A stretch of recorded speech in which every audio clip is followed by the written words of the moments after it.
Yuk, do sarapan. Panglimang 5 menit dina Jemuah Paing, tanggal 20 April taun 2020.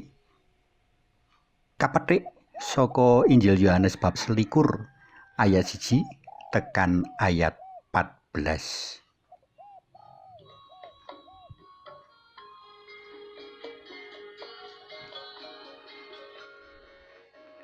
Teng tong, teng tong.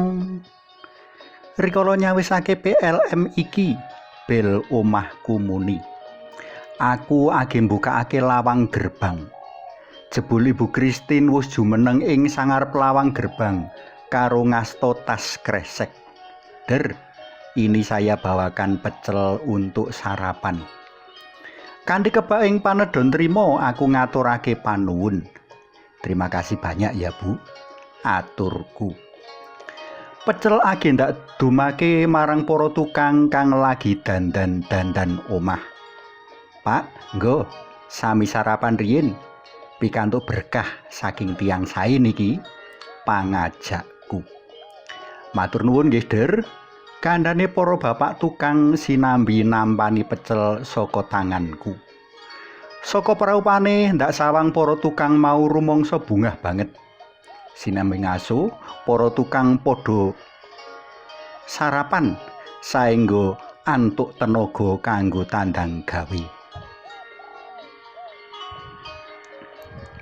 Ajaan yu do sarapan ing waosan dina iki kapratelakake dening Gusti Yesus marang para murid. Para murid sing kasayan golek iwak sewengi natas ora entuk apa-apa, nemokake kabungan rikala ana wong ngajak sarapan. Yuk, do sarapan. Nanging sadurunge ngajak sarapan, luwih dhisik Gusti Yesus dawuh marang para murid supaya ngapiyokake jala ing sisih tengen prau. Awit nuhoni dawuh mau, para murid kasil nggawa menyang darat iwak gedhe-gedhe cacah 153 iji. Ewa semono jalane ora bedah. Dadi kupiyane golek iwak sewengi natas ora sida muspra awit sih pitulungan dalem Gusti. Ayo padha sarapan.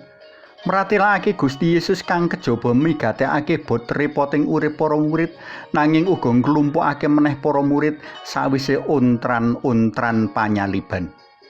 Gusti nglumpukake para murid jroning swasana kang nyenengake, sarapan. Para murid padha bungah marga ketemu meneh Gusti kang wungu saka sedo. Para murid eling meneh mangsa-mangsa urip bareng Gusti biyen mligine rikala tinimbalan nderek panjenengane. Wektu iku Gusti uga dawuh marang Santo Petrus ngapiyokake jala ing papan luwih jero lan asile iwak banget ing nggumunake. Kanthi ngajak sarapan, Gusti Yesus kersa medharake menawa panjenengane kang nyukupi kabutuhaning umat manungsa. Kanthi sarapan uga Gusti kersa medharake kekeran urip mulya langgeng kang kudu kaudi jroning panyawiji marang panjenengane. Nadyan mengkono isi ana jejibahan-jejibahan para murid kanggo bisa nderek mulya langgeng bareng Gusti Yesus njala manungsa. Rikala para murid bisa ngayati timbalan dalem Gusti, wong-wong wau ora amung kaajak sarapan ing donya kang isih bisa luwih meneh, ananging kaajak kembul bojana ing urip swarga.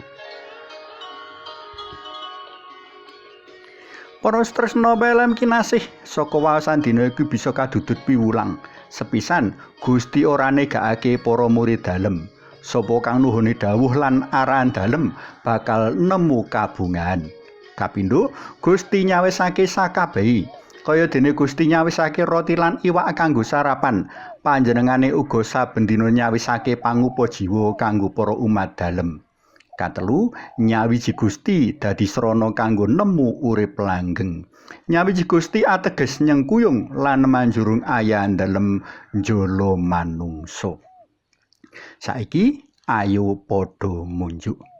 Kunjung asma dalem Yang Rama, Sang Putra, tuwin Yang Roh Suci. Amin. Gusti Yesus, kawula mujuk nuwun awit kekeran sabda dalem dinten menika. Mugi kawula ugi tansah sadhar mringsih panjangkung dalem wonten sedaya gesang kawula saengga tansah bingah salebeting lumampah tumuju paduka. Paduka kawula puji lan luhuraken sareng Yang Rama lan Yang Roh Suci sakmenika sarta ing salami-laminipun. Amin. Kunjungas dalem Yang Rama so Yang Putra tuwin Yang Roh Suci. Amin.